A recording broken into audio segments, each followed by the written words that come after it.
Sure. Um, Godmothered is about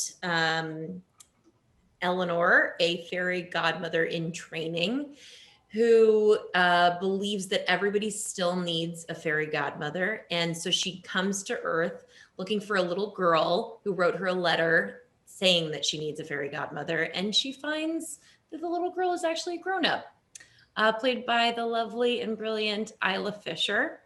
And her character thinks that she doesn't need a fairy godmother, and Eleanor is there to prove otherwise. Great.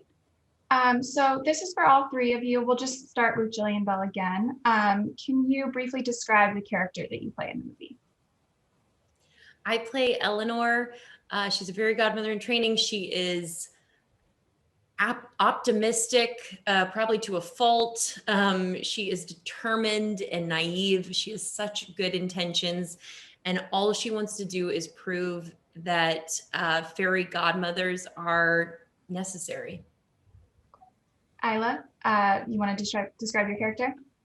I play Mackenzie Walsh. I'm a single mom to two beautiful, talented daughters. I am grieving the loss of my husband, and I'm working a job that does not bring me much joy. And I do need a fairy godmother, although I don't know it consciously. And thanks to the lovely Eleanor, I learned to see love again in the world and to realize all the blessings I have in front of me, and more importantly, to undo some of the messages that I've given my eldest daughter that are holding her back in her creative vocation. Jillian? I play Jane, who is a typical teenager with her face buried in her laptop, and she has very bad stage fright because of the loss of her father, and she really loves to sing and write music, but is just stuck in her shell and is having a hard time coming out of that. But we see her over the course of the movie grow confidence as Eleanor and eventually her mom come to support her. So this next question is also for all three of you. We'll start with Jillian Spaeder. What's something or multiple things that attracted you most about the project that made you want to do the film?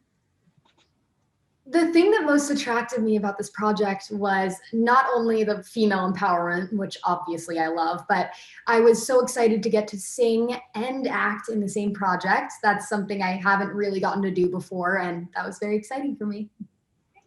Isla, you want to go?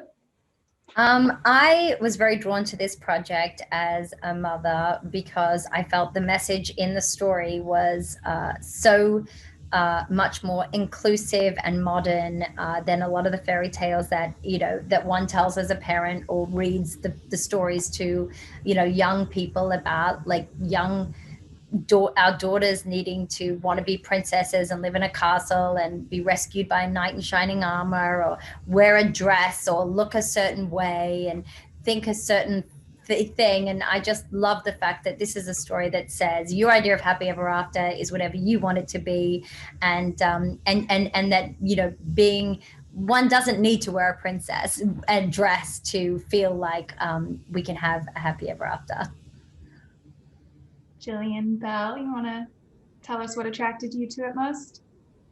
I mean, both of those ladies killed it with those answers. I think the thing that I was initially so attracted to was the idea of playing a magical being. I have always wanted to play a witch, and this is the closest I've ever gotten to it. I love that the message of the movie was so beautiful and inclusive and just redefined happily ever after.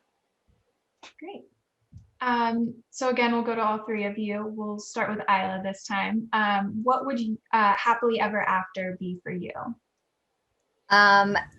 Happily ever after for me right now would be a vaccine that's available to all the vulnerable members of society, and also being around my family in person and getting to hug my nieces and nephews.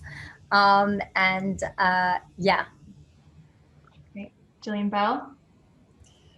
Oh, it's hard not to pick a vaccine, but to be different, I will say just happily ever after to me. What? You want something different? Puppies. Oh, my dogs? Happily ever after to me would be having a life that is creatively fulfilling and peaceful and joyful, feeling loved and giving love to those around me. Jillian Spaeder, you want to go? Ooh. Happily ever after for me would probably include a bucket of allergy meds so I can live in a room with 100 Pomeranians for the rest of my life and for everybody to wear their masks. That's awesome. So we kind of touched on this a little bit, but this will be my last question. If we could just kind of, you guys can all take it together, bounce off each other. What do you think is the most important message in Godmothered that you would like viewers to take away? I mean, it's a sorry. No, go. I think the most important message not the most important, I think one of the most important messages in Godmothered is that it's essentially a celebration of female friendship and just off camera, it's such a fantastic ensemble of lady actors and lady director, lady writer, fantastic lady producers.